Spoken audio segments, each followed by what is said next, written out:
برائے خوشنودی امام زمانہ بلند تر صلوات اللہم صلی علی محمد و آل محمد.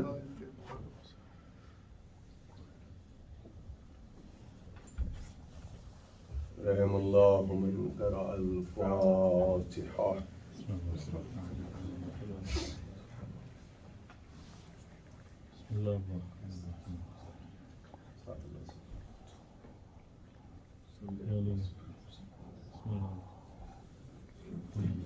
لا حول ولا قوة إلا بالله العلي العظيم. أعوذ بالله من الشيطان اللعين الرجيم.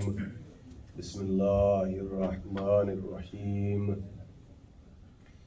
الحمد لله رب العالمين والصلاة والسلام على سيدنا الأنبياء والمرسلين سيدنا ونبينا وشفينا أبي القاسم محمد. اللہم صلی علی محمد و آل محمد. الطيبين الطاهرين المعصومين المظلومين المنتجبين.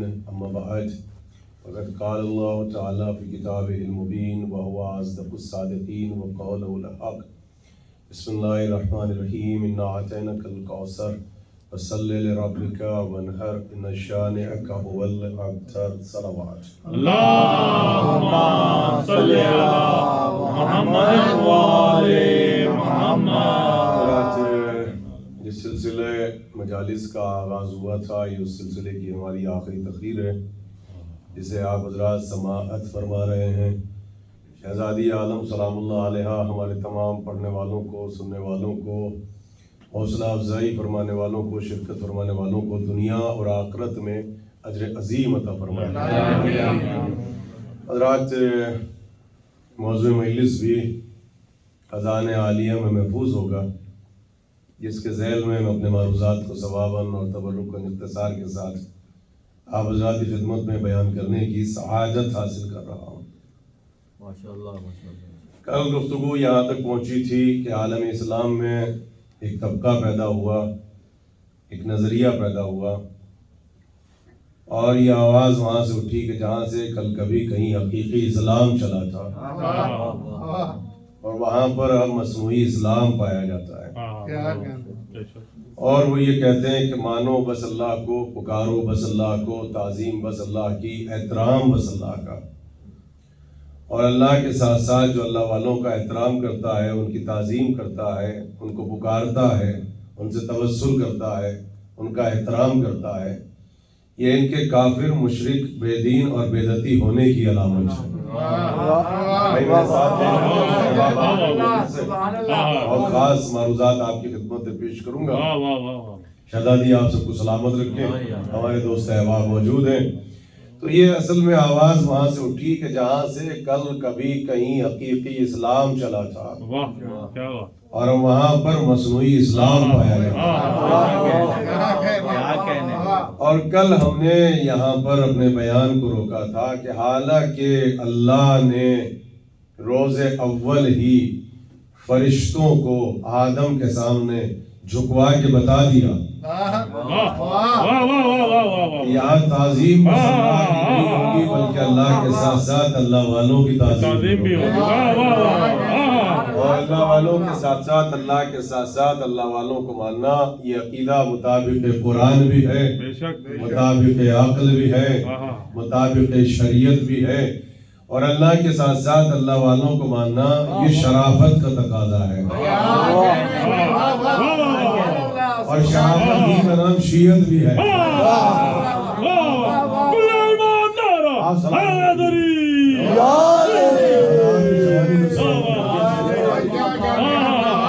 یہ عقیدہ مطابق قرآن بھی ہے، مطابق عقل بھی ہے، مطابق شریعت بھی ہے، مطابق دین بھی ہے، مطابق شرافت بھی ہے. اور شرافت ہی کا نام شیعت ہے. تو اصل میں بس اللہ کو مانو، بس اللہ کو پکارو، اللہ کے علاوہ نہ کسی کی تعظیم کرو، نہ کسی کا احترام کرو. یہ قرآنی عقیدہ نہیں ہے، یہ شیطانی عقیدہ ہے. اور یہ جھگڑا کہ اللہ کے ساتھ ساتھ اللہ والوں کو ماننا ہے، یہ ہم خطیبوں نے نہیں کرایا ہے، بلکہ یہ اختلاف فرش زمین پہ ہوا بھی نہیں ہے، یہ فرش آسمان پہ ہوا ہے، یہ عرش بری پہ ہوا ہے، جہاں ایک بڑے میاں بیٹھے تھے جو اکڑ گئے، جو مچل گئے، کہنے لگے بس تجھے مانوں گا، تیرے والوں کو نہیں۔ حالانکہ سجدے وہ بھی کرتا تھا، نماز پڑھنے کا ایکسپرٹ وہ بھی تھا، لیکن سجدے وہ بھی کرتا تھا، نمازیں وہ بھی پڑھتا تھا، مگر چونکہ اللہ کو مانتا تھا، اللہ والوں سے انکار کرتا تھا، تو اللہ نے مردود بارگاہ بنا دیا۔ اچھا ہمارے یہاں پر ایک طبقہ آتا ہے کہ اللہ کا کیا ہو گیا جب اتنے سجدے کرتا تو بھائی یہی کہ سجدہ تو نہیں کیا، اللہ نے لعنت کیوں کر دی؟ تو اسی لیے ہم کہتے ہیں جھگڑا سجدوں کا نہیں تھا، جھگڑا عقیدوں کا تھا۔ بھائی جھگڑا سجدے کا تھا ہی نہیں، جو اختلاف تھا، جو جھگڑا تھا وہ عقیدے کا تھا، وہ خاک کو دیکھ رہا تھا، اللہ نسبت کو دیکھ رہا تھا۔ کچھ بے غیرت ہمارے یہاں پر بھی آگئے جو کہتے ہیں تابوت کیا ہے، علم کیا ہے، تم دیکھ رہے ہو کپڑے کو، ہم دیکھ رہے ہیں نسبت کو۔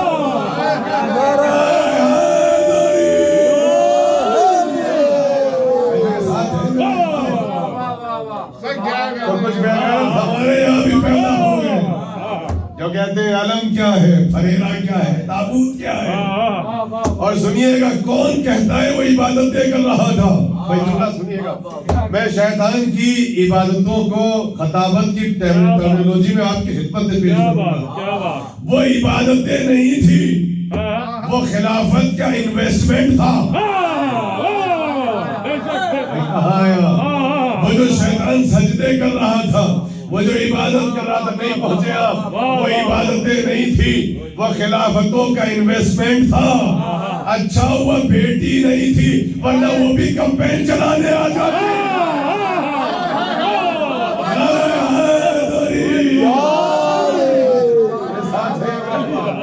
یہ عبادتیں نہیں ہیں جو شیطان عبادتیں کرتا ہے، یہ سجدے نہیں ہیں، یہ تحلیل نہیں ہے، یہ خلافت کا انویسٹمنٹ تھا۔ آج جب نہ ملی تو اللہ کے مقابلے پہ آ گیا، وہ تو خدا کا شکر ادا کرو کہ اس کے پاس بیٹی نہیں تھی، ورنہ وہ بھی کمپین چلانے آ جاتے خلافت کے لیے۔ خلافت کا معاملہ ہی ایسا ہے۔ آپ سنیے، کہا کہ بس اللہ، تو یہ نہ قرآنی عقیدہ ہے نہ ہی الہی عقیدہ ہے، بس اللہ یہ شیطانی عقیدہ ہے۔ بھائی میرے ساتھ ہیں آپ، یہ قرآنی عقیدہ نہیں ہے بس اللہ، یہ شیطانی عقیدہ ہے۔ اور ہر روز اور کل بھی آپ کو پڑھ کے سنایا کہ بس اللہ، آپ سب کچھ وہ کرتے ہیں جو اللہ نہیں ہے، سب اسلام میں نسبتوں کا احترام ہے۔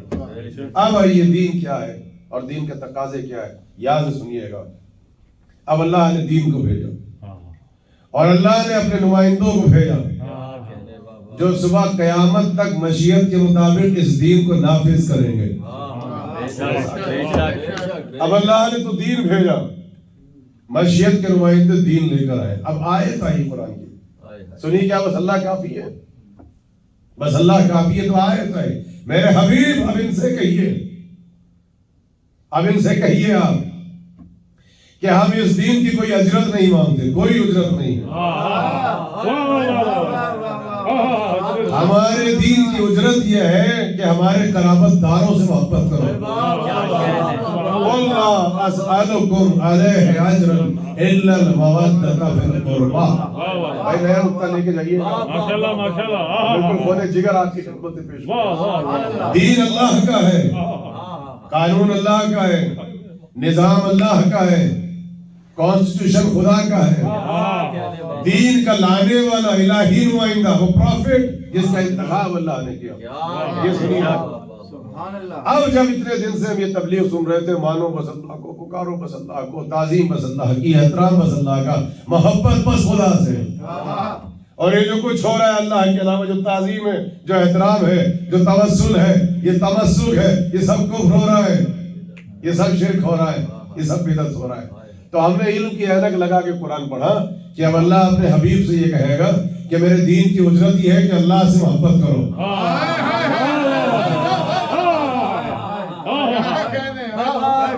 بھائی ہم تو علم کی اینک لگا کے بیٹھے، ہم تو اسی انتظار میں تھے کہاں ہے میرے ساتھ رہیے، ہم تو اسی انتظار میں تھے قرآن کی آیت آئے گی کہ اللہ یہ کہے گا میرے دین کی اجرت یہ ہے کہ حبیب ان سے جا کے کہو یہ اسلام کی اور دین کی اجرت یہ خدا سے محبت کرو۔ اگر وہاں عجیب آیت آ گئی وہاں پھر اللہ کے ساتھ ساتھ اللہ کے وعدے ہیں کہ حبیب ان سے کہو کہ محبت کرو میرے قرابت داروں سے۔ یہ جو مقصریت کا بخار چڑھائے یہ جو تکفیریت ہے اس کا جواب نہیں جائے گا۔ محبت کرے مگر میرے قرابت داروں سے، اور یہ الہی دین کی اجرت ہے۔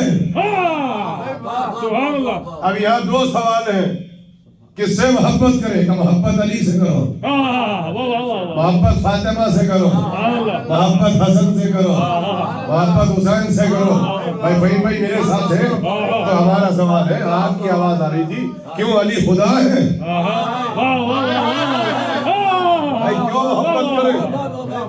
بھائی قرآن کا ترجمہ کیا کریں گے؟ علی خدا ہے، بھائی فاطمہ خدا ہے، حسن اور حسین خدا ہے۔ کیا خاموش؟ توحید کی بیڑیاں قدموں میں پڑی ہیں۔ خاموش سنبھل کے بولیے، توحید کی بیڑیاں قدموں میں پڑی ہیں۔ تو ہم نے کہا دین اللہ کا، قانون اللہ کا، نظام اللہ کا، کانسٹیٹیوشن خدا کا، اور خدا کے دین میں بندوں کی بنائی ہوئی چیز مداخلت کر نہیں سکتی۔ بھائی یہی تو سبجیکٹ ہے۔ اگر اللہ کے دین میں غیر اللہ کی چیزوں کو داخل کیا تو یہ سب خارج اسلام ہوگی، داخل اسلام نہیں ہوگی۔ اور اللہ کیا کہہ رہا ہے؟ میرے دین کی اجرت کیا ہے؟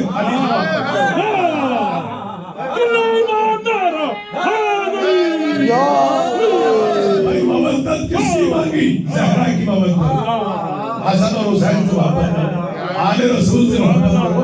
تو دیکھیں ہم تو علم دوست ہیں نا، اہل علم بیٹھے، شعرا بیٹھے، نوے خان بیٹھے، وسیع خان بیٹھے، سو سلام پڑھنے والے اہل ادب بیٹھے، بازوق مجمع بیٹھا ہے، ہم تو خود کوسچن ریز کر رہے ہیں۔ بھائی جب دین اللہ کا تو محبت بس خدا کی۔ کیوں علی خدا ہے؟ کہا توحید کی بیڑیاں خدا میں قدموں میں پڑی ہیں۔ تو ہم نے کہا اگر خدا نہیں ہے تو سب غیر اللہ ہے۔ بھائی جب خدا نہیں ہے تو یہ سب غیر اللہ ہے۔ تو وہ مسکرائے کہ قبلہ نے کہہ دیا غیر اللہ، مگر تھوڑی دیر کے بعد واپس آئے کہ مجبوریاں ہیں۔ ہم نے کہا مجبوری کیا ہے؟ کہ خدا ہو نہیں سکتے، شرک ہو جائے گا۔ تو ہم نے کہا ہم نے چوائس یہ نہ زیدی صاحب غیر اللہ کہہ دو۔ کہا اگر غیر اللہ کا تو ان کی محبت داخل دین نہیں ہو سکتی۔ اگر غیر اللہ کہا تو پھر ان کی محبت داخل اسلام ہو نہیں سکتی۔ تو ہم نے کہا خدا کہہ نہیں سکتے، غیر اللہ بنا نہیں سکتے۔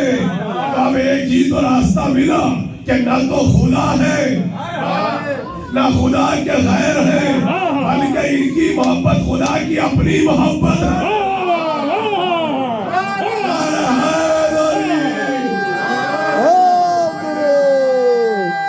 بھائی ناصر بھائی میرے ساتھ ہیں، سنیے گا دونوں جوانی کو سلامت رکھے۔ بھائی ہم نے تو ممبر سے ساری چوائس بھائی ہم تو 10 دن سے پڑھ رہے دین اللہ کا، بھائی قانون اللہ کا، بھائی نظام اللہ کا۔ اللہ کے دین میں غیر اللہ کی بنائی ہوئی چیزیں داخل نہیں ہو سکتی۔ بھائی داخل کیا خارج دین، داخل دین ہو نہیں سکتی۔ بھائی محبت کس کی؟ آل رسول کی۔ تو کیا اللہ ہے؟ تو کہا توحید کی بیڑیاں قدموں میں پڑی ہیں۔ تو ہم نے تو چوائس دی غیر اللہ کہہ دو۔ تو کہنے لگے اگر اللہ کا غیر کہا تو ان کی محبت داخل دین کیسے ہوگی؟ تو ہم نے کہا پھر آخری راستہ بچا ہے، نہ خدا ہے نہ خدا کے غیر ہے، ان کی محبت خدا کی اپنی محبت ہے۔ یہ خدا کے اپنے ہیں، یہ خدا کے اپنے ہیں، اور ایسے اپنے کہ ان کے پاس اپنا کچھ ہے ہی نہیں. عاقبۃ اللہ ہے، چہرہ وجہ اللہ ہے، آنکھیں عین اللہ ہے، ناس نفس اللہ ہے، پہلو جنب اللہ ہے، زبان لسان اللہ ہے، بلکہ ان کا دوست خدا کا دوست ہے، ان کا دشمن خدا کا دشمن ہے.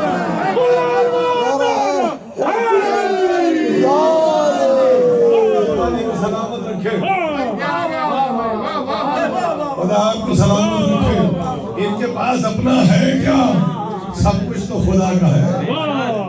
اگر سب کچھ تو خدا کا ہے، حق تو یہ ہے جو دوست ہے وہ بھی حبیب اللہ، وہ خدا کا دوست، اور جو ان کا دشمن ہے وہ بھی خدا کا دشمن ہے. نعرہ لگ رہا تھا، ہاتھ اٹھا کے آپ نے محبت دیکھی، آپ نے عقیدے کا اظہار دیکھا، آپ نے مودت دیکھی، آپ نے ولایت دیکھی. اسی لیے تو کہتے ہیں کہ جہاں رائی کے دانے کے برابر بھی ایمان ہوتا ہے، ادھر علی کے فضائل آتے ہیں، محبت کا اظہار ہوتا ہے. اب پھر ہمارا تو پرانا نکتہ ہے کہ کسی ایرے گہرے ابو ہریرے کا نعرہ نہیں کیا. بھائی شرما کیوں نہیں کسی ایسے پیر کو کوئی مانتے جو کسی میدان میں لے جا کے ہمیں شرمندہ کر دے. کسی ایرے گہرے ابو ہریرے کا نعرہ نہیں ہے، مولا قدیر کا نعرہ ہے، کل ایمان کا نعرہ ہے، اسد اللہ کا نعرہ ہے، باب العلم کا نعرہ ہے، صاحب تطہیر کا نعرہ ہے، جنت کے مالک کا نعرہ ہے، جنب اللہ کا نعرہ ہے، حلال مشکل کشا کا نعرہ ہے، حیدر کرار کا نعرہ ہے، قطب الاحباب کا نعرہ ہے، خطیب منبر سلوی کا نعرہ ہے، خطیب اکبر کا نعرہ ہے، خطیب نہج البلاغہ کا نعرہ ہے. ایسا نہیں.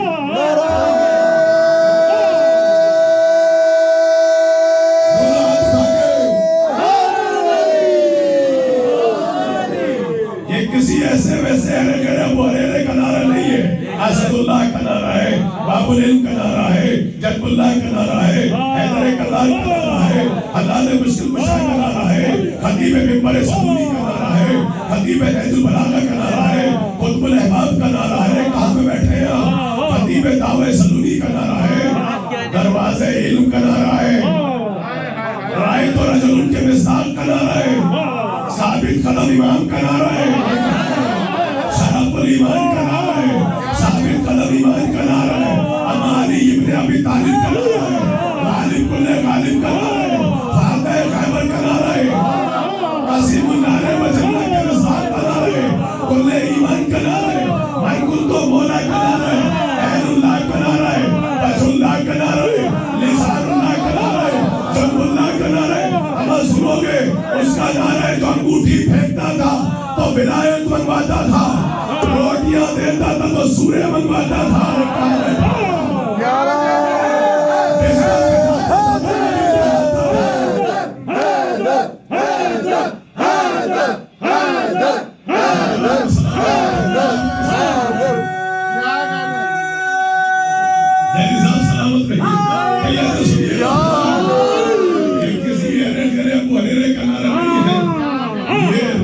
دیتا تھا تو سورے منگواتا تھا، یہ ٹھوکر مارتا تھا تو مردے چلاتا تھا، یہ بستر میں جاتا تھا تو نبی کہلاتا تھا، یہ انگوٹھی دیتا تھا تو ولایت منگواتا تھا. کہاں بیٹھا؟ یہ رونے والے کا نعرہ نہیں ہے، بستر پہ سونے والے کا نعرہ حیدری.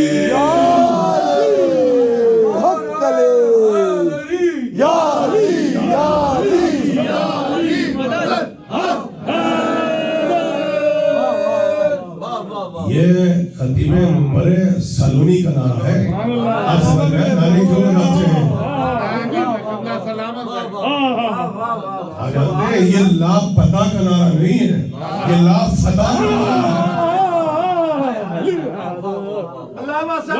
اپنی بھی صحت و سلامتی کے لیے بلندتر صلوات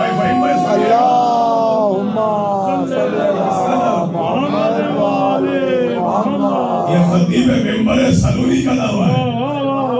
اگر ساری رات کو در جائیں ماشاءاللہ ماشاءاللہ اور یہ جملہ میں اپنی زبان سے ادا کرتا رہوں خطیب ممبر سلوی علی کے علاوہ اگر کسی نے دعویٰ کیا نا تو بڑے دربار میں اس کے پلان کا 40واں ہوا ہے میں آپ کے سامنے خطیب بیٹھا ہے ایسے تو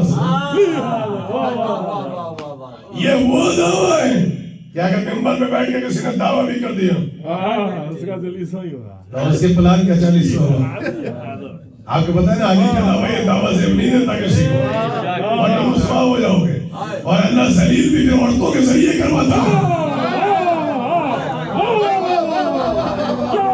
یہ بڑا پیارا سلام پڑھ رہے تھے قسم خدا کی میں آنا جب سنتا ہوں بڑا پیارا سلام پڑھ رہے تھے ذرا سنیے گا شورا بیٹھے میرے سامنے دیکھیے علی کے علاوہ یہ دعویٰ بھی کسی کو سے اپنی کتاب جانتے ہیں نا علامہ سبت جوزی بغداد میں پیدا ہوئے شام چلا گیا دمشق میں اور دمشق کی جو جامع مسجد تھی اس میں بیٹھ کے درس دینے لگا اور اتنا بڑا اس کا حلقہ ہے باپ اتنے شاگرد اتنے اسٹوڈنٹس درس ہوتا تھا صبح کی نماز کے بعد شاگرد رات میں جا کے بیٹھ جاتے تھے اتنا بڑا عالم مگر جب اس پہ علم کا بخار چڑھا تو کہاں علامت علی کا بخار چڑھا تو آ گیا ممبر پہ ایک دن اس نے آنے کے بعد دیکھا اتنے سنتے ہیں مجھے شہرت راس نہیں آئی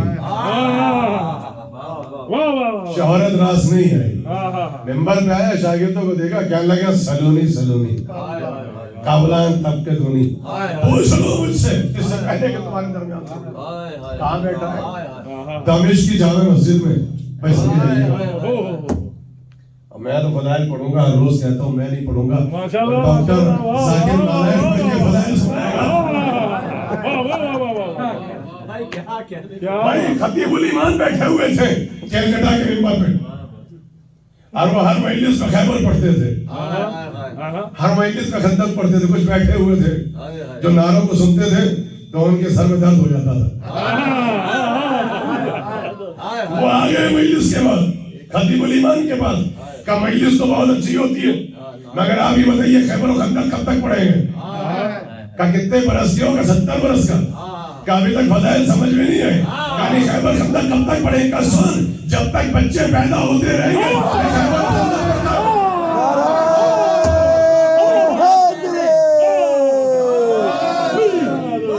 جب تک تمہارے یہاں بچے پیدا ہوتے رہیں گے میں خیبر و خندق کو پڑھ کے سناتا رہوں آپ سن کے بیٹھے ہیں آپ کے بچوں کو کون سنائے گا چلے پارکنگ لوٹ میں قرآن اٹھائے اور اپنے سر پہ رکھے جتنے بزرگ بیٹھے ہیں کہ جو آپ کہتے ہیں یہ فضائل کب تک پڑھیں گے خیبر کب تک پڑھیں گے ماشاءاللہ قرآن کی قسم کھا کے بتاؤ کہ تم نے اتنا سب کچھ اپنے بچوں تک ٹرانسفر کر دیا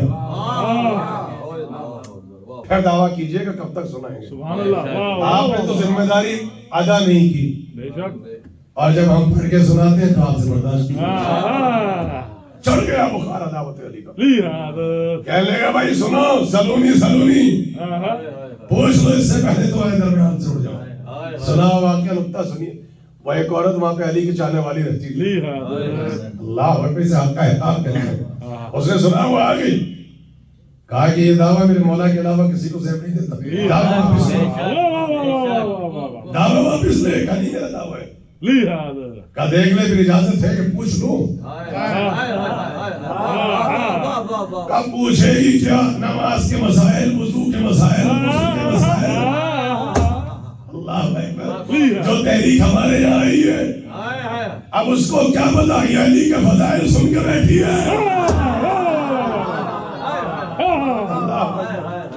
اچھا اس سے یہی خطا ہوگی اس نے کہا پوچھ لوں یا تو دعویٰ واپس لے کہ دعوت تو واپس نہیں لوں گا پوچھ لے جو چاہتی ہے پوچھ لے کہا پھر یہ بتا کہ وہ میں وضو کر کے بیٹھا ہوں نام نہیں لوں گا کہ وہ جب مسلمانوں کی اعلیٰ حضرت سے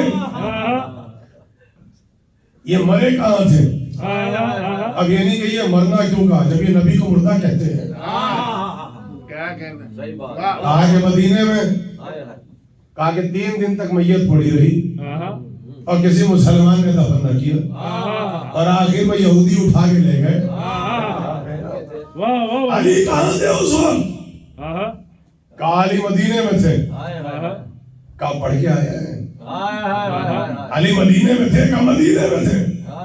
کا تدفین میں گئے کرنا، کا غسل و کفن میں گئے؟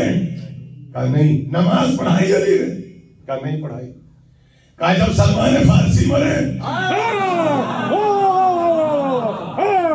جب سلمان فارسی دنیا سے گئے تو سلمان مدینے میں تھے؟ کہا نہیں مدائن میں تھے. کہا مدائن کہاں؟ اس وقت ایران میں تھا، عراق میں، مگر آج بھی فہم بھائی بارڈر پہ ہے، ایران عراق کے بارڈر پہ. کہا جب سلمان دنیا سے ستارے تو کہاں تھے؟ کہا ایران میں. کہا علی کہاں تھے؟ کہا مدینے میں. کہا علی مدائن گئے؟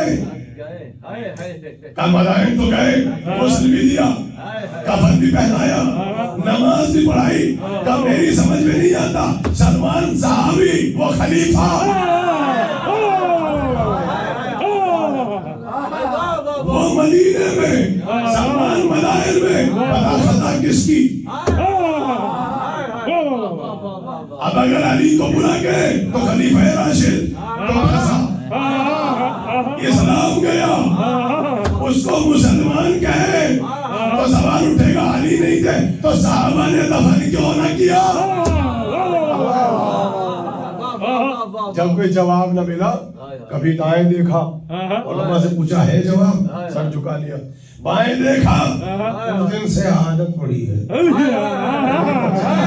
اپنے پڑھنے کا ذمہ دار، اس دن سے عادت پڑی ہے. کبھی دائیں دیکھا کبھی بائیں دیکھا، جب جواب نہ ملا تو آخر میں کہنے لگا یہ بتا اپنی مرضی سے آئی ہے؟ سکھ ابن جوزی اس عورت سے کہہ رہا ہے جو علی والی اپنی مرضی سے آئی ہے یا اپنے شوہر کی مرضی سے آئی ہے؟ کہا میرے سوال کے سے تعلق کیا ہے؟ کہا اگر تو خود آئی ہے تو تجھ پہ لعنت، اور اگر اپنے شوہر کی مرضی سے نامحرم میں آئی ہے تو تیرے شوہر پہ لعنت. اور مسکرا کے کہنے لگی کہ ٹھیک ہے، وہ جو علی کے مقابلے پہ جہان میں آئی تھی اپنی مرضی سے آئی تھی یا نبی کی مرضی سے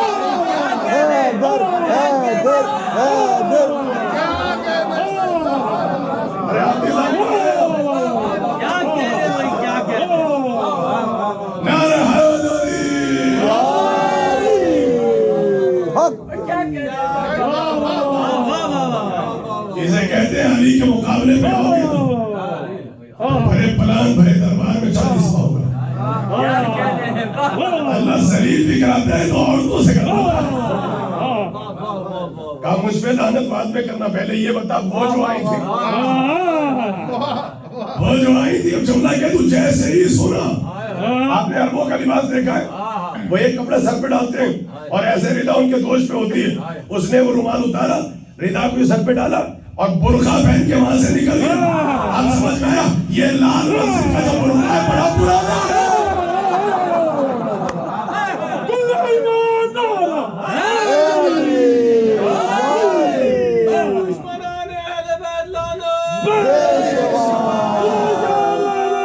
بھائی سلامت رہیے آپ، سلامت رہے آپ، سلامت رہیے.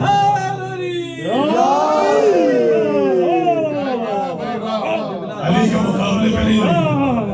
اچھا دیکھیے موضوع ذہن میں ہے، اللہ کہیں توحید کی بیڑیاں پڑی ہیں دعاؤں میں، غیر اللہ کہیں گے تو ان کی محبت داخل دین کیسی؟ تو ایک ہی راستہ بچا، نہ اللہ ہے نہ اللہ کے غیر، بلکہ یہ اللہ کے اپنے ہیں، اللہ کے اپنے ہیں. آپ کہیں گے یہ خطابت سے ہے تو قرآن تو حقیقت ہے نا.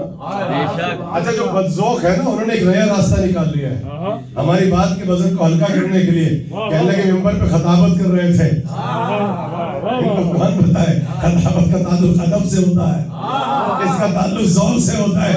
بدذوق کو بد مزاج ہو تم کیا خطابت کو سمجھو گے؟ کیا کہنے؟ اچھا قرآن تو حقیقت ہے.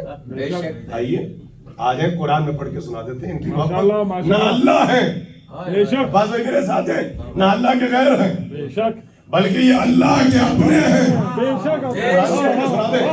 میرے ساتھ ہے میرے احباب. اور دیکھیے ریکارڈ کرنے والے ریکارڈ کریں، محفوظ کرنے والے محفوظ فرمائیں. دیکھیے رات بھر کے تھکے ہوئے ہیں، دن بھر کے تھکے ہوئے ہیں، اور اتنی بڑی تعداد میں جو سامعین یہاں پہ بیٹھے ہیں نا، یہ صرف جذبہ ولایت ہے. جذبہ ولایت ہے. سنیے جناب حنا بڑا اعلیٰ کریکٹر ہے, قرآنی کریکٹر ہے. جناب حنا نظر مان لی اللہ سے. آل عمران جا کے پڑھ لو. نظر مان لی اللہ سے. دیکھیے میں نے پڑھ بھی دیا, آپ سر ہلا کے رہ گئے. نظر مان لی اللہ سے, یا اللہ میرے گھر جو پہلا بچہ پیدا ہوگا کیا کہتے ہیں, اسے تیرے گھر کی نظر کر دوں گی. اور کہہ رہی ہے حنا, یہ حدیث نہیں ہے کہ آپ صحیح کہہ کے کھا جائیں. یہ تو آیت ہے, یہ تو آیت ہے. اس کا مطلب نظر قرآن میں ہے.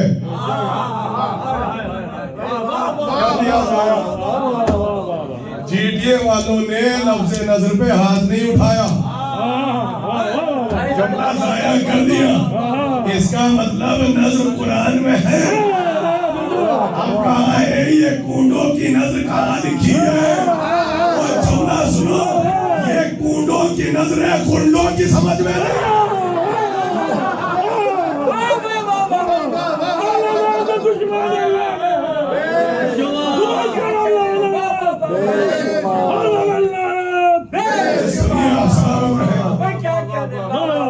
یہ کونڈوں کی نظر کیا ہے, یہ دسترخوان کیا ہے, یہ سفرہ کیا ہے. اب سنیے نظر قرآن میں, بے شک قرآن میں, قرآن میں نظر ہے. میں تجھ سے نظر کرتی ہوں, میرے گھر جو اولاد ہوگی تیرے گھر کی نظر کر دوں گی. اب سنو, جیسے ہی کی نظر, جیسے ہی مانی منت, اللہ نے دی بیٹی. اور قریب آ جائیں, اللہ نے دی بیٹی, ایسی ویسی نہیں دی, مریم جیسی دی. تو منت میں تو یہ نہیں کہا کہ بیٹا ہوگا تو تیرے گھر کی نظر کروں گی, بیٹی ہوئی تو تیرے گھر کی نظر نہیں کروں گی. حافظ صاحب یہ تو نہیں تھا جو بھی میرے گھر بچہ پیدا ہوگا اسے تیرے گھر کی نظر کر دوں گی. ہو گئی بیٹی, پہنچی بیت المقدس کے راہبوں کے پاس منت اتارنے. آپ کو آپ کی تاریخ پڑھ کے سنا دوں, نظر قرآن میں ہے. نظر مانو تو منت پوری ہوتی ہے, یہ بھی قرآن میں ہے. اور منت کے صدقے سے اولاد ملتی ہے, یہ بھی قرآن میں ہے. اور جب منت پوری ہو جائے اس کو پڑھاؤ, یہ بھی قرآن میں ہے. میں آپ کو آپ کے گھر کی تاریخ پڑھ کے سنا رہا ہوں, مجھ سے نہیں کہ یہ کہاں سے پڑھا, آپ کے گھر سے پڑھا. سب کچھ قرآن میں ہے. اب اگر ہماری ماں بہنیں کنڈوں کی نظر دلائیں, قرآن میں ہے. نظر کے صدقے سے بیٹی ملتی ہے, قرآن میں ہے. منت اتارو, قرآن میں ہے. بیٹی ہو گئی. اچھا, منت کے صدقے میں ایسی ویسی نہیں ملتی, ایسی ملتی ہے. یہ بھی خاتون, اسلام کی تاریخ میں کچھ اور بھی تھی خاتون, مگر مریم کو اللہ نے کہا یا مریم ان اللہ اصطفاک, مریم تم اصطفا بندوں میں سے ہو. یہ آیت ہے, میں کیا کروں, ترجمہ کہاں سے کروں. یا مریم ان اللہ اصطفاک, مریم تم اصطفا بندوں میں سے ہو. اصطفا کے معنی بھی چنا ہوا, مصطفیٰ کے معنی بھی چنا ہوا. یعنی ہمارے گھر میں جو آئی ہے وہ چنی ہوئی ہے, تمہارے یہاں جو آئی ہے وہ چھٹی ہوئی ہے.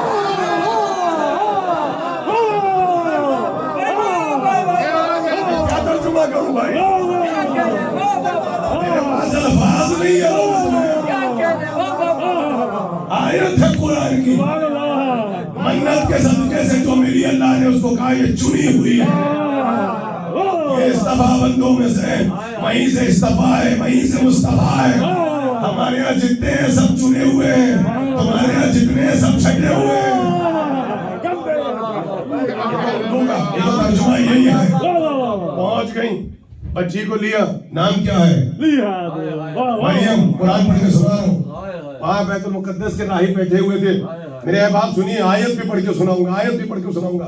تفسیر قرآن کی منزلت سے گزر رہا ہوں. اور دیکھیے کہاں وہ آگے سے صاحب کل ہی لا کے دیا ہے فرمان صاحب کا قرآن. دیکھیے وہاں سے پڑھ رہا ہوں.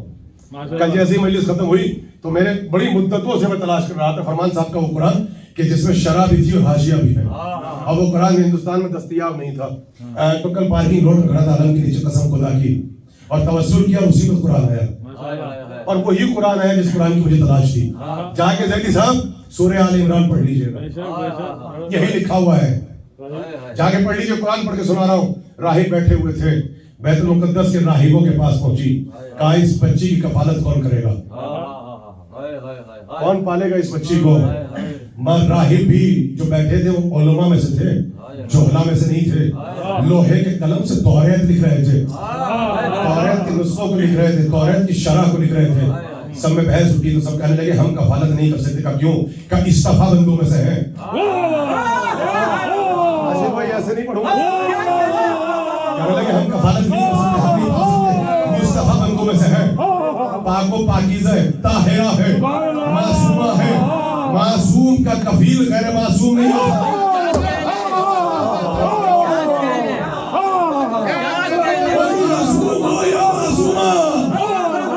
اس کو پالنے والا غیر معصوم گنہگار نہیں ہو سکتا. اور جب مریم کو پالنے والا گنہگار نہیں ہو سکتا, اور جو محمد اس کو پالنے والا گنہگار کیسے ہو سکتا؟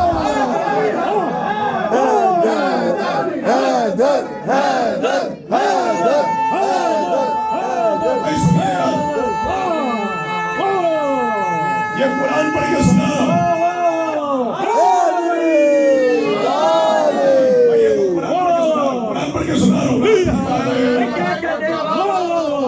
اور پوری شرح کے ساتھ ہے, پوری تفسیر کے ساتھ ہے, پورے ہندوستان میں دستیاب نہیں تھا یہ قرآن. جو قرآن رات مجھ تک پہنچا, کہا استفا بندوں میں سے ہے. کہا اگر قرآن مریم کو استفا کہہ دے تو پالنے والا کس لیے شرط ہے کہ معصوم ہو, بے گناہ ہو, بے خطا ہو. جب استفا کے لیے شرط ہے تو مصطفیٰ کے لیے شرط ہوگی. قرآن کہتا ہے وَكَفَّلَهَا زکریا, بس زکریا اٹھے, اور زکریا نے کہا کہ ہم پالیں گے. کہا کیوں؟ کہ ہم ہیں معصوم. اللہ جب کسی معصوم کو دنیا میں بھیجتا ہے تو پہلے سے کسی معصوم کا اہتمام کرتا ہے.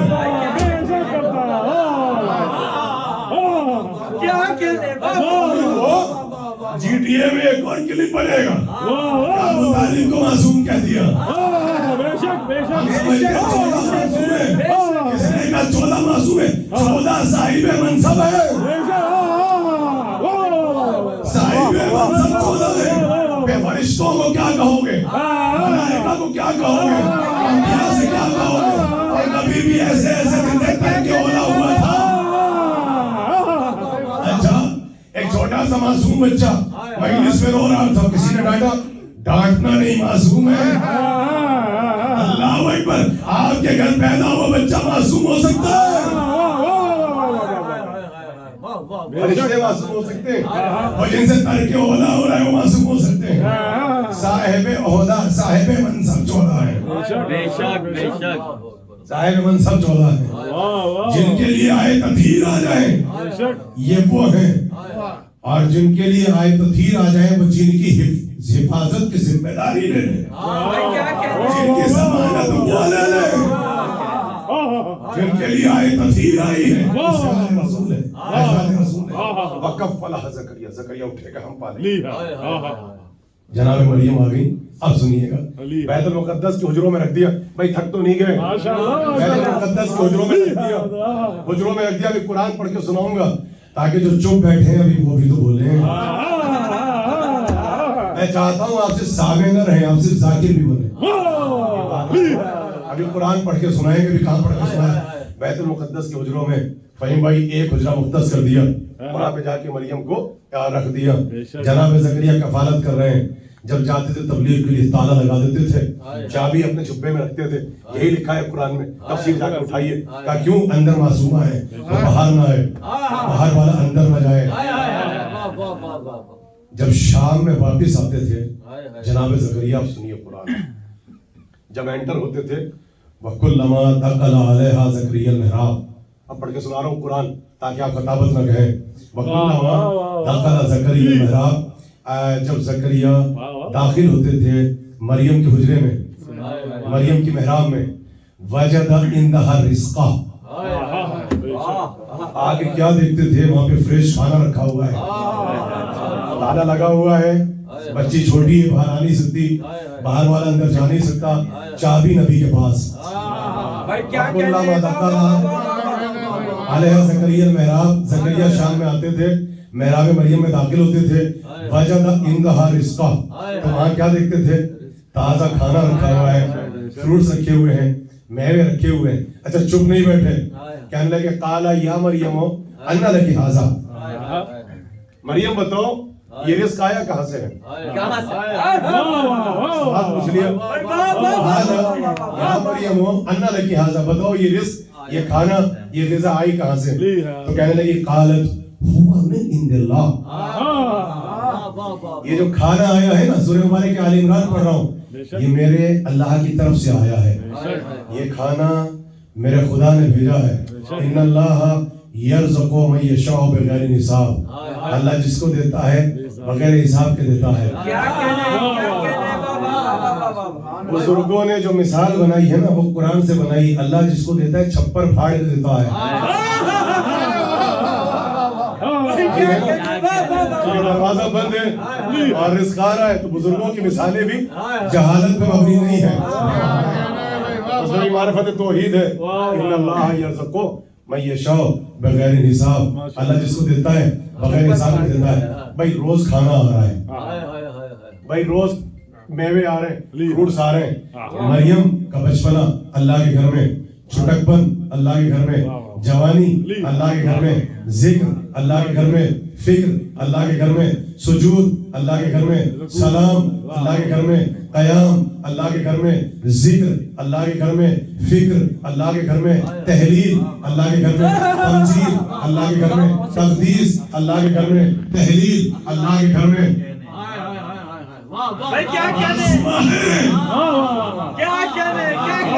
بیت المقدس سے باہر نہیں نکلی, اللہ کی طرف سے رزق آ رہا ہے. مگر قرآن کہتا ہے کہ جیسے ہی ہم نے روح عیسیٰ کو, بھائی چپ بیٹھے نا, ان کے لیے پڑھ رہا ہوں, جیسے ہی ہم نے روح عیسیٰ کو داخل کیا بطن مریم میں, بطن مریم میں, تو آواز آ گئی. روایت اٹھا کے دیکھو, یا مریم اخرجنی من ھذا البیت, پلیز اب میرے گھر سے نکلو.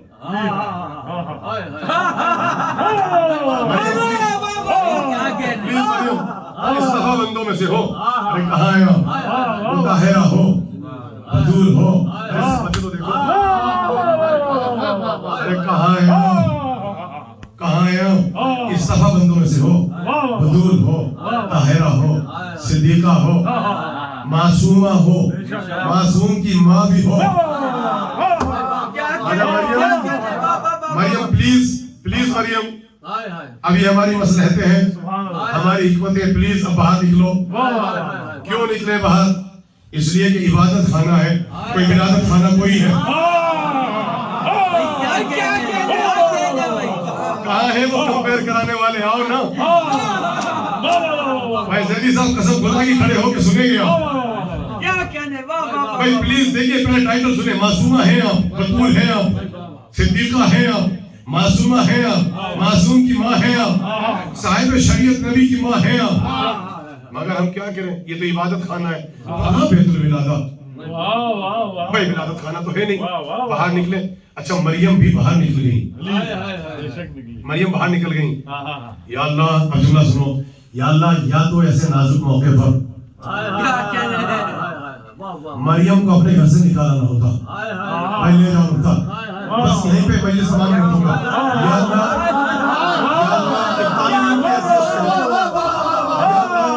بھائی تجھے کمپیئر کرنا چاہتے ہو نا, یا اللہ یا تو ایسے نازک موقع پر اس بی بی کو گھر سے نکالا نہ ہوتا, یا صبح قیامت تک کسی کو اپنے گھر میں بلایا نہ ہوتا.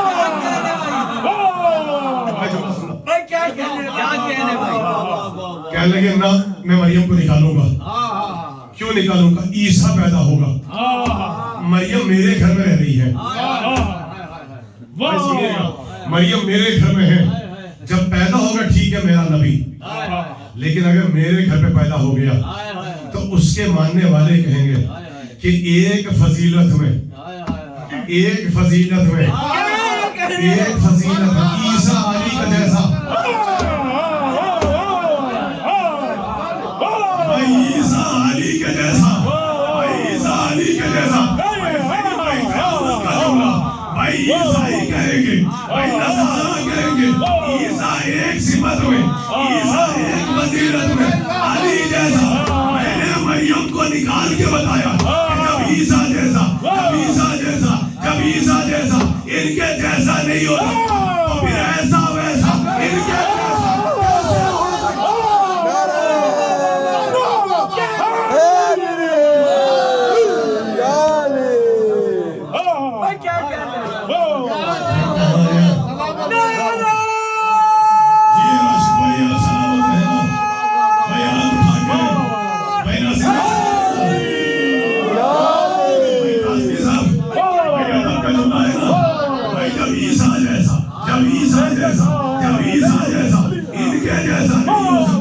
وہ بھی ایسا ویسا ہی کیسے ہو؟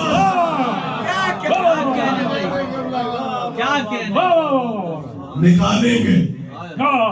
اچھا ایک جملہ کہہ دیں, ہم نہیں چاہتے, مجھے نہیں پتا ہے ادب سمجھیں گے, جن کی سمجھ میں نہ آئے وہ مجھ سے سوال بھی نہ کریں. ہم نہیں چاہتے کہ عیسیٰ ہمارے گھر پیدا ہو, وہ علی کی فضیلت میں شریک ہو جائے گا. کیوں؟ میں نہیں چاہتا کہ وصف علی میں شرک ہو جائے. میں چاہتا یہ ہوں میں توحید میں یکتا رہوں, علی اپنے فضائل میں یکتا.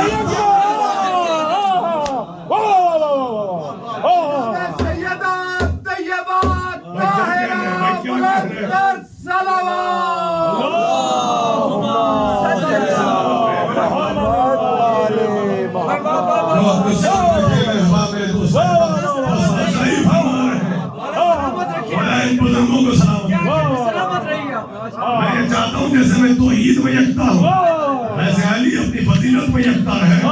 جیسے میری توحید میں کوئی شریک نہیں ہو سکتا, میں لا شریک ہوں, مجھے پسند نہیں ہے کوئی اس کی فضیلت میں شریک ہو جائے. اب پہنچی باہر, اب حاملہ ہیں کا اہتمام ہم ہی کر دیں گے, ہم ہی اہتمام کر دیں گے. نخلستان میں پہنچی, اللہ نے حجابات لگا دیے. نخلستان میں پہنچی, وہاں پہ جا کے پیدائش ہو گئی عیسیٰ کی. بس آپ کی جملہ پیدائش ہو گئی. اب جب پیدائش ہوئی تو اب ہوئی نقاہت, اب ہوئی کمزوری. کہنے لگی اللہ کھانا.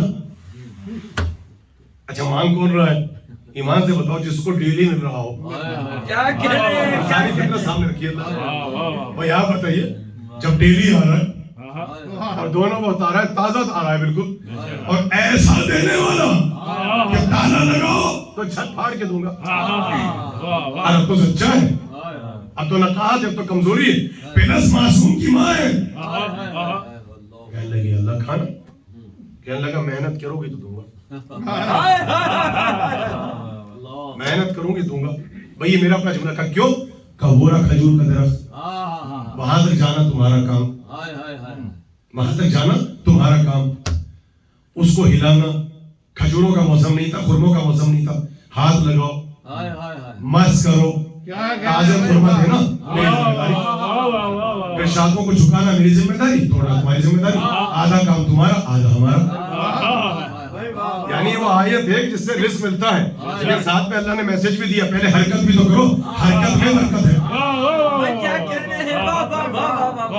اب یہیں سے ہمارے برادران نے مکتب وہابیت کی بنیاد ڈال دی. بھائی سن لو, قیامت کا جملہ ہے, یہیں سے مکتب وہابیت نے پورے عقیدے کی بنیاد ڈال دی. کہنے لگی آپ نے دیکھا کہ کیا ہوا, کہ جب تک اللہ کے گھر میں تھی رزق آ رہا تھا, جیسے ہی باہر نکلی رزق بند. ہم نے کہا راز کیا ہے؟ کہ جب تک اللہ کے گھر میں تھی فقط دل میں اللہ کی محبت تھی. اشرا سمیٹ دیا گا. جب تک اللہ کے گھر میں تھی فقط دل میں اللہ کی محبت, مگر جب عیسیٰ پیدا ہوئے تو دل میں آئی غیر اللہ کی محبت. کیونکہ غیر اللہ کی محبت آئی تو جنت کا کھانا رکا.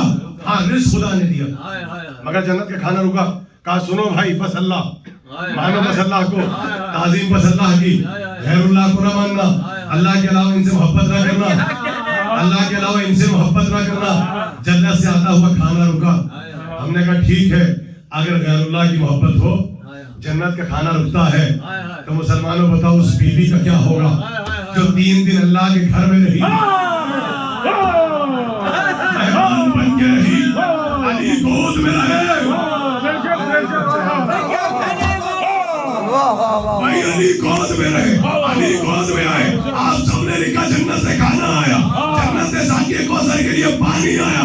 اب تو پہچان لو اگر ولادت کے بعد بھی اس بات کی دلیل ہے علی کی محبت غیر اللہ کی محبت نہیں ہے.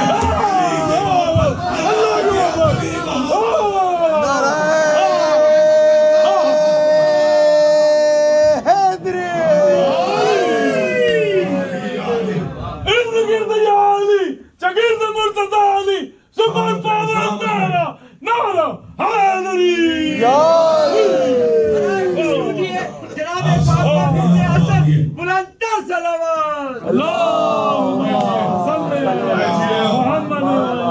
ایک ہی مجلس میں واہ واہ واہ واہ واہ عمران کو بھی پڑھا دیتے ہیں واہ بھائی آپ کی تھیوری ہے اگر اللہ کے علاوہ اللہ کے غیر سے محبت کرو گے چاہے مریم کیوں نہ ہو جنت سے آتا ہوا کھانا رکے گا کیونکہ عیسیٰ کی محبت دل میں آ گئی خدا کے ساتھ. تو یہ تو آپ نے لکھا کہ علی مولود کعبہ ہے, آپ نے لکھا. تو پیدا ہونے کے بعد 3 دن تک اللہ کے گھر میں مہمان بن کے رہنا اور جنت سے کھانا آنا, حوروں کا خدمت کے لیے آنا. اب تو اس بات کی دلیل ہے آپ کے عقیدے کے مطابق کہ ان کی محبت غیر اللہ کی محبت نہیں ہے, ان کی محبت اللہ کی اپنی محبت ہے. آپ نے اپنے موضوع کو سمیٹ دیا. میرے احباب کو یاد ہو تو پہلی مجلس کا آغاز حضرت ابو طالب بنت حسن سے اور آخری مجلس کا اختتام جناب عمران اور فاطمہ بنت اسد پہ کیا. اور میں نے اپنے سبجیکٹ کو یہاں پر سمیٹ دیا کہ ان کے دامن سے وابستہ رہو. یہی ممبر کا تقاضا ہے بھائی. اس ممبر پر بیٹھ کے تو صرف فضائل ہی سن رہے ہیں. سیدھی سی بات ہے. دیکھیے میں مخالف نہیں ہوں لیکچرز کا, میں مخالف نہیں ہوں درس کا, کرو ضرورت ہے, مگر مجلس کو مجلس کی جگہ رکھو, سیمینار کو سیمینار کی جگہ رکھو, کانفرنس کو کانفرنس کی جگہ رکھو, درس کو درس کی جگہ رکھو. اس لیے کہ اس کی دلیل ہے میرے پاس. یا تو لا کے دو کوئی حدیث, اور نہ ملے تو کسی ایرے گہرے ابو ہریرہ سے چندہ مانگ کے لیو کہ درس میں بیٹھنا عبادت ہے.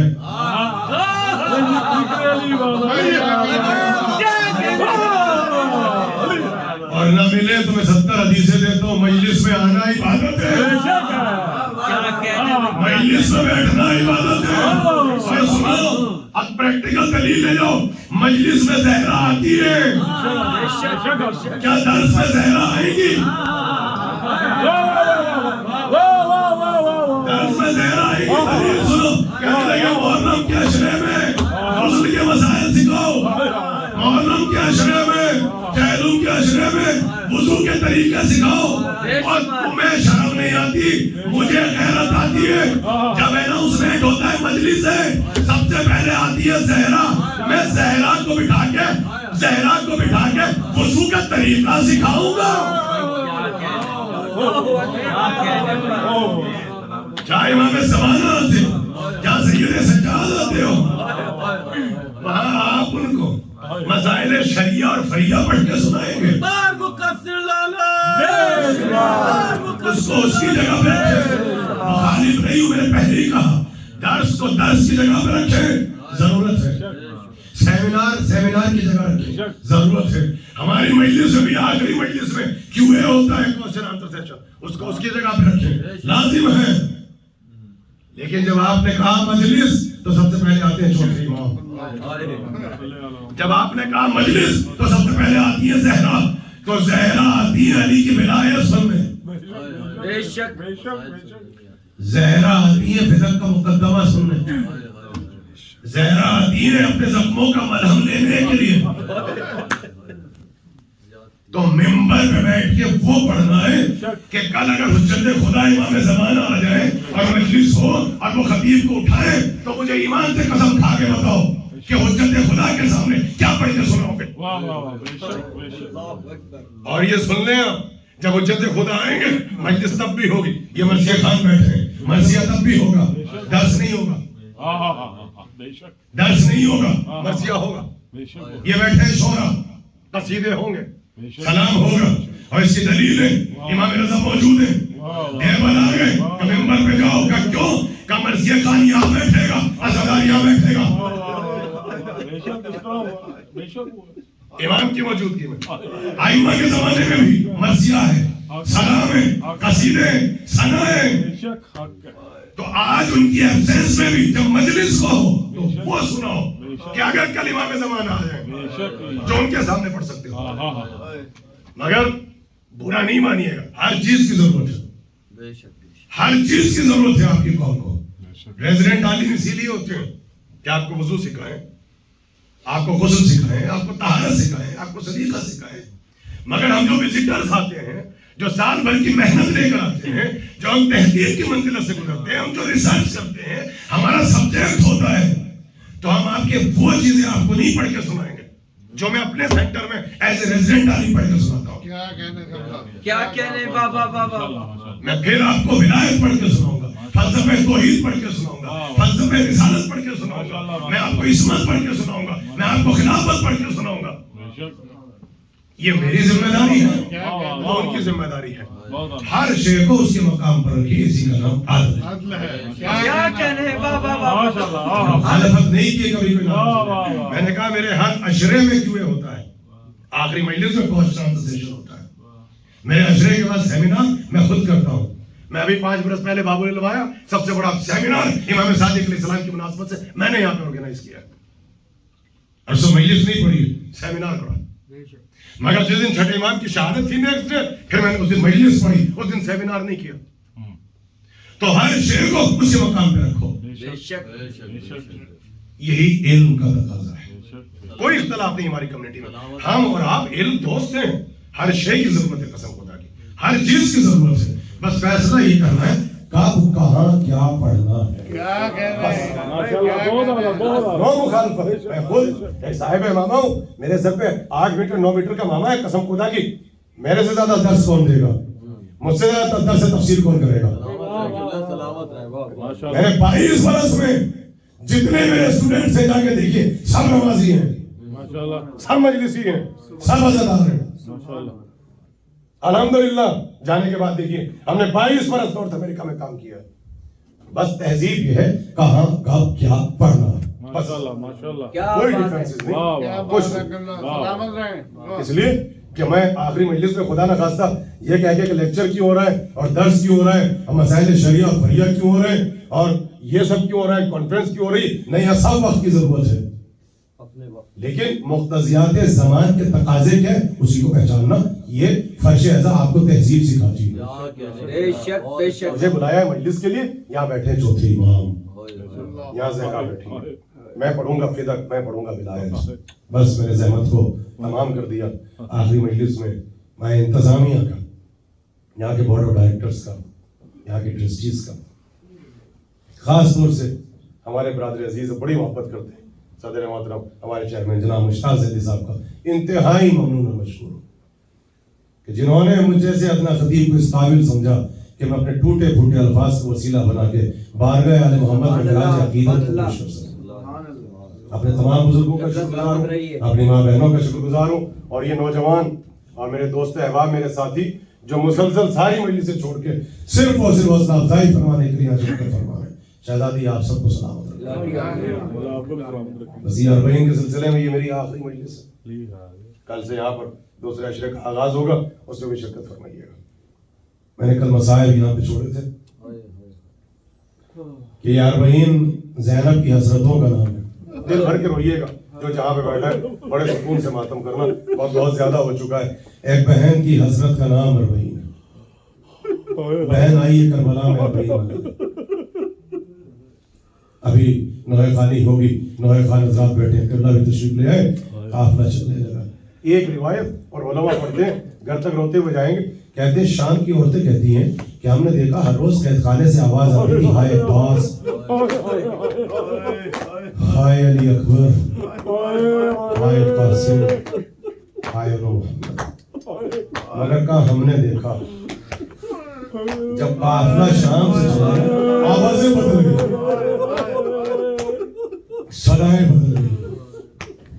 کوئی نہیں کہہ رہا ہے ہائے حسین، ہائے علی اکبر، ہائے محمد. ہر بی بی کہہ رہی بابا کی جان اٹھو، چچا کی جان اٹھو، پھپھی کی جان اٹھو، سکینہ اٹھو. قافلہ وطن جا رہا ہے. اللہ تھک چکا ہوں پڑھ پڑھ کے، 2.25 مہینے گزر چکے. اب ہر آواز یہ سکینہ اٹھو، قافلہ کربلا جا رہا ہے. دیکھیے ماتم کرتے رہیے. میں نے کل بھی کہا تھا اربعین کی مجلس سے ماتم کرتے رہیے. اتنی بڑی تعداد میں مجمع بابری میں بیٹھا ہوا ہے. اللہ قافلہ چلنے لگا. سید سجاد نے بیوی کو سوار کرایا، بہنوں کو سوار کرایا، پھوپھیوں کو سوار کرایا، سیاہ پردے لگائے گئے، سیاہ ہماریاں لگائی گئی. ایک مرتبہ جب ساری بیویاں سوار ہو گئی، ایک مرتبہ زینب نے اس طریقے سے سر اٹھا کے دیکھا، کہا سجاد بیٹا ذرا میرے قریب تو آؤ. کہا بھوپی اماں خیریت تو ہے؟ کہا قافلے میں تمہاری ماں رباب نظر نہیں آ رہی. یہ ہے مجلسوں کی رونق. ایسے روئیے جیسے آج زہرا رو رہی ہے. ہاں ایسے رونے میں شرم نہ کرو. جملہ کہہ دو مجھے نہیں پتا کس کے پہلو میں کون بیٹھا ہو. یا حسین ہاں چہرے کا ماتم کرتے رہو. سجاد بیٹا، سجاد قافلے میں بھابھی رباب نہیں ہے. کہتے ہیں کہ مرتبہ سجاد نے سر جھکا کے کہا ماں کہاں ہوگی؟ بیٹی کی قبر میں بے ہوش پڑی ہوگی. زینب نے اپنے آپ کو ہماری سے گرا دیا. خیر خانے شام میں پہنچی، کیا دیکھا؟ بھابھی رباب لہد سکینہ پہ بے ہوش پڑی ہے. اللہ اکبر. حسین کی رخصتی کو سب پڑھتے ہیں. آج میں آپ کو رباب کی رخصتی پڑھ کے سنا رہا ہوں. میری ماں بہنیں بیٹھی ہے، مجھے معاف فرمائے اگر مسائل سخت ہو جائے. جزاک اللہ. رباب قبر سکینہ پہ بے ہوش پڑی ہے. زینب قریب پہنچی. بھابھی رباب بڑا سخت امتحان دیا ہے اور یہ قافلہ مدینے جا رہا ہے. رباب اٹھی، ہاتھ جوڑ کے کہا مجھے قبر سکینہ پہ رہنے دو. قبر سکینہ پہ چراغاں کون کرے گا؟ میری سکینہ تیری کوٹھڑی میں ہے. زینب نے ایک وعدہ کیا، سنو بھابھی رباب میں کبھی مدینے نہ جاتی، میرے پاس اماں کی امانت ہے. مجھے اماں کی امانت کو بقیہ تک پہنچانا ہے. مگر میں وعدہ کرتی ہوں بہت جلد پلٹ کے شام واپس آؤں گی اور صبح قیامت تک قبر سکینہ پہ مجاورہ بن کے بیٹھ جاؤں گی. خدا آپ کو شام پہنچائے. زینب نے جو وعدہ کیا وہ پورا کر دیا. آج بھی ظاہرہ بن کے زینب سکینہ کی قبر کے پاس بیٹھی ہے. سکینہ کو تنہا نہیں چھوڑا. بھابھی رباب اٹھو، قافلہ مدینے جا رہا ہے. بہت کم مسائل پڑھوں گا. ایک مرتبہ رباب اٹھی، کہتے ہیں بہت کم وہ تھی رباب. علی کی بیٹیوں کے سامنے کبھی لب کشائی نہیں کرتی تھی.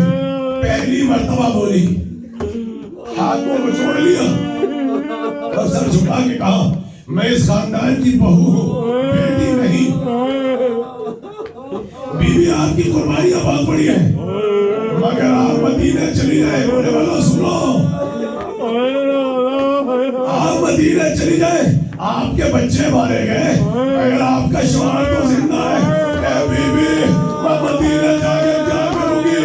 میری مانگ بھی اجڑ گئی، میری گود بھی اجڑ گئی. یا حسین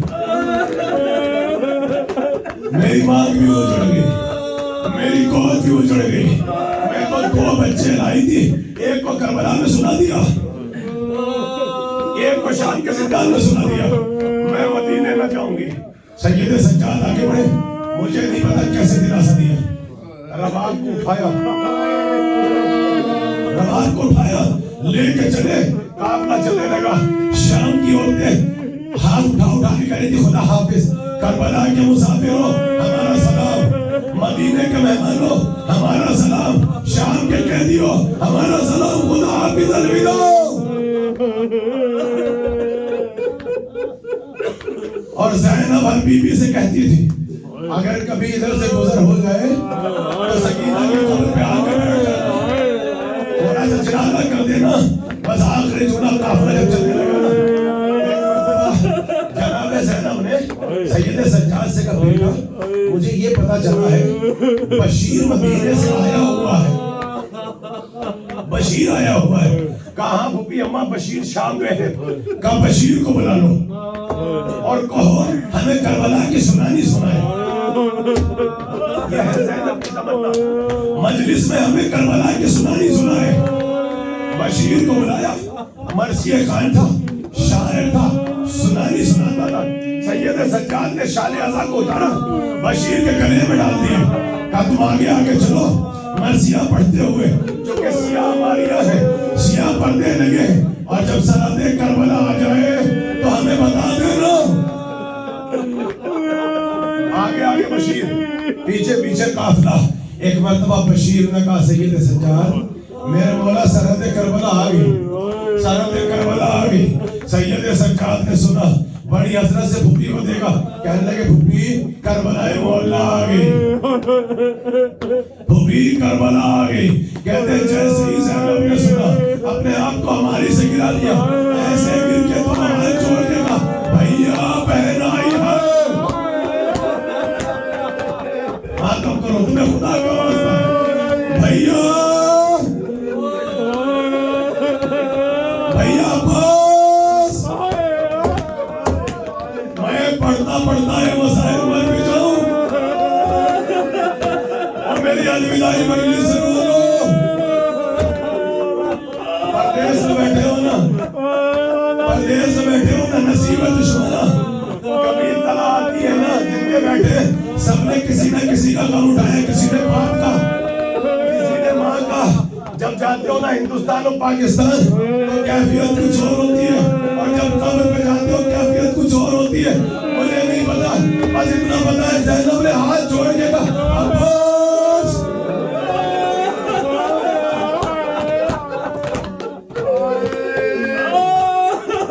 بھیا حسین, اولا محمد, بیٹا ماں آئی ہے, بھیا عباس زینب آئی ہے, بیٹا قاسم پھوپھی آئی ہے, بھیا بہن آئی ہے, بھائی بنانے, بھیا بہن آئی ہے چہلو بنانے. اجازت ہے, سجاد آگے بڑھے, پھوپھی کو سنبھالا, ذرا ٹھہریے پھوپھی اماں, کچھ افراد بابا کی قبر میں موجود ہیں.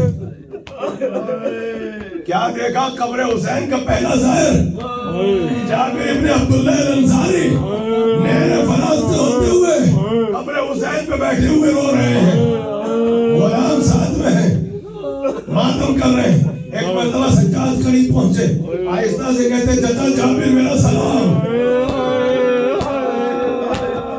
میں اتر جاتا ممبر سے, مگر مشتاق بھائی اگر روایت کو کمل نہ پڑی زہرا مجھ سے شکوا کرے گی. چچا جابر میرا سلام. جابر نے سر اٹھایا, اپنے غلام کو بلایا, یہ کون ہے جو عالم غربت میں کربلا میں مجھے چچا کہہ کے سلام کر رہا ہے. کہا چچا جابر مجھے نہیں پہچانا, میں تیرے حسین, میں آپ کے مولا حسین کا بیٹا, میں آپ کا سید سجاد ہوں, میں سید سجاد ہوں. ایک مرتبہ جابر نے منہ پہ تمانچے لگا کے کہا ابھی تو وہ خوشبو آ رہی ہے جو قبر حسین سے آ رہی ہے. کہنے لگے ہاتھ جوڑ کے جابر, ارے کربلا کا وارث آ گیا, حسین کا وارث آ گیا, کربلا کا مہمان آ گیا, آؤ میں آپ کو فرصت دینا چاہتا ہوں. یہ کہہ کے جابر نے سجاد کے گلے میں باہر ڈال دی. اب جو رونا شروع کیا, 3 مرتبہ سجاد نے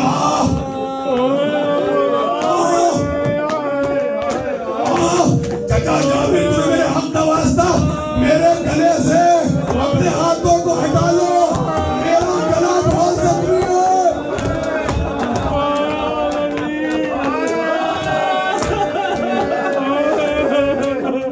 قیامت کے مصائب, قیامت کے مصائب,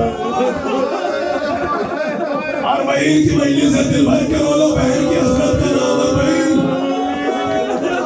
چچا جابر میرے گلے میں باہر نہ ڈالنا, میرا گلا بہت زخمی ہے. جابر نے رونا شروع کر دیا. تھوڑی دیر کے بعد سید سجاد نے کہا چچا قبر حسین سے بہت دور چلے جاؤ. کہا میں نے قسم کھائی ہے میں آج سارا دن قبر حسین پہ بیٹھ کے ماتم کروں گا, قبر حسین سے جدا نہ کرو. بس ایک مرتبہ کا چچا میرے ساتھ زہرا کی بیٹیاں آئی ہیں, سیدہ کی بیٹیاں سلامت رکھے. مجھے معاف کر دیں. 1.5 منٹ کی زحمت مجھے معاف کر دو. جتنے عزادار بیٹھے مجھے معاف کر دو. جابر نے آنکھوں پہ ہاتھ رکھ لیا, جابر نے کانوں پہ ہاتھ رکھ لیا. غلام سے کہا مجھے سرحد کربلا سے بہت دور ہو جا, میرے کانوں میں زینب کے رونے کی آواز نہ پہنچے. جابر بہت دور چلا گیا. ایک مرتبہ زینب آگے بڑھی. 1 سال کے بعد بہن نے بھائی کی قبر کو دیکھا.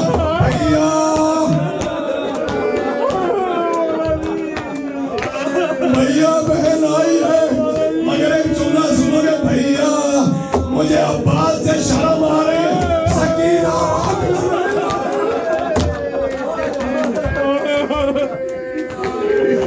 بھیا میں سکینہ کی حفاظت نہ کر سکی.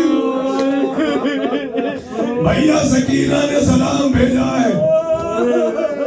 بھیا بختیار کی سکینہ نے بہت یاد کیا ہے. بھیا آپ کی شہادت کے بعد سکینہ کے تماچے لگائے گئے. بھیا سکینہ قید خانے میں سو گئی. زینب فریاد کرتی رہی. آخری جملہ لو رو لو, اور بزربین کی مجلس تمام ہو گئی. بھائی کی قبر پہ, علی اکبر کی قبر پہ, قاسم کی قبر پہ, ایک ایک کی قبر پہ پہنچی. جب بہت دیر ہو گئی, سجاد صبح سے شام ہو گئی. بیٹا ایک احسان کر دو, بیٹا مجھے اپنے چچا کی قبر بتا دو. بیٹا تمہارے چچا کی قبر کہاں ہے؟ مجھے تمہارے چچا کی قبر پہ جانا ہے. سکینہ کا پیغام پہنچانا ہے, سکینہ کا سلام پہنچانا ہے. بیٹا مجھے اپنے چچا کی قبر پہ لے کے چلو. سید سجاد نے امام باقر کو بلایا. ایک بازو امام باقر نے پکڑا, ادھر سے سید سجاد نے پکڑا. سمجھ گئے بہن جا رہی ہے. چچا عباس کی قبر پہ, ایک مرتبہ ایک قبر پہ لے جا کے سید سجاد نے ٹوپی کو کھڑا کر دیا. یہ مائی آپ کے بھائی عباس کی قبر ہے, میرے چچا عباس کی قبر ہے. عزادارو خدا تمہاری بہنوں کو سلامت رکھے. مجھے حوصلہ نہیں بچا, مجھے طاقت نہیں بچی. ایک مرتبہ زینب نے کبھی قبر کو دیکھا, کبھی سجاد کو دیکھا. کہنے لگی سجاد بیٹا تجھے کیا ہو گیا, یہ کس بچے کی قبر پہ لے آئے, یہ قبر تو بہت چھوٹی ہے. میرا بھائی عباس اتنا چھوٹا تو نہ تھا. وہ سجاد میں منہ پیٹ کے نہ پھوٹی. جب 11 محرم کو چچا کے لاشے میں پہنچا, میرے چچا سے ایسی عداوت تھی. چچا کا لاشا نہیں تھا, لاشے کے چھوٹے چھوٹے ٹکڑے تھے. چچا کا لاشا پامال ہو چکا تھا. میں نے آبا کو بچھایا, لاش کے ٹکڑوں کو رکھا, کچھڑی بنائی, چچا کو دفن کر دیا. وہ زینب نے سنا, عباس کی قبر پہ گرا دیا. وہ میرا غیرت مند بھائی, وہ زینب آئی.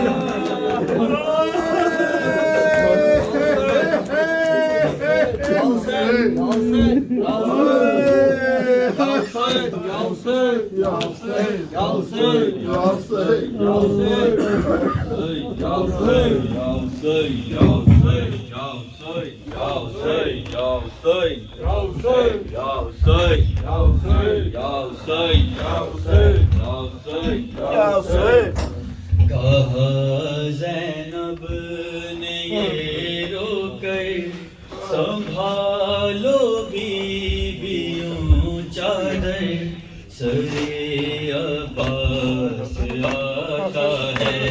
کہا زینب نے یہ رو کر سنبھالو بیویوں چادر, سرے عباس آتا ہے. بلا لائے سکینہ کو, بلا لائے سکینہ کو, کوئی زندان سے آ کر سر